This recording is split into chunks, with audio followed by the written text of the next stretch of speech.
Ration card ई-के-वाय-सी करण्यासाठी थोडेच दिवस शिल्लक आहे. रेशन कार्ड ई-के-वाय-सी केली नाही तर आपणास धान्य मिळणार नाही. त्यासाठी मोबाईलवरून ई-के-वाय-सी कशी करायची चला तर 1 मिनिटात सांगतो. त्यासाठी आपणास मेरा ई-के-वाय-सी हे ॲप्लिकेशन डाउनलोड करायचे आहे आणि आधार फेस आर डी हे एक ॲप्लिकेशन डाउनलोड करायचे आहे.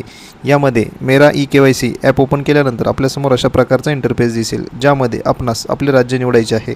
राज्य निवडल्यानंतर आपला आधार नंबर एंटर करायचा आहे. आधार नंबर भरल्यानंतर आधार रजिस्टर मोबाईल नंबरला OTP जाईल. तो OTP भरून घ्यायचा आहे आणि फेस ई-के-वाय-सी यावरती क्लिक करायचे आहे. आपली इथे ई-के-वाय-सी स्टेटस दिसत आहे, ब्लँक आहे, म्हणजेच आपली ई-के-वाय-सी झालेली नाही.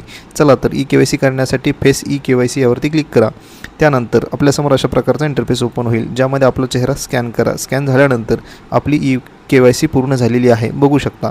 आणि आपली के-वाय-सी पूर्ण झाली आहे की नाही ती खात्री करण्यासाठी पुन्हा एकदा आपले राज्य निवडा आणि आपला आधार नंबर एंटर करा. OTP टाका. OTP टाकल्यानंतर थोडासा व्हेरीफायला वेळ घेईल. त्यानंतर इथे बघू शकता ई-के-वाय-सी स्टेटस यस, म्हणजे आपली ई-के-वाय-सी पूर्ण झालेली आहे. याविषयी सविस्तर माहितीसाठी आपल्या चॅनलवरती व्हिडिओ आहे, तो नक्की बघा.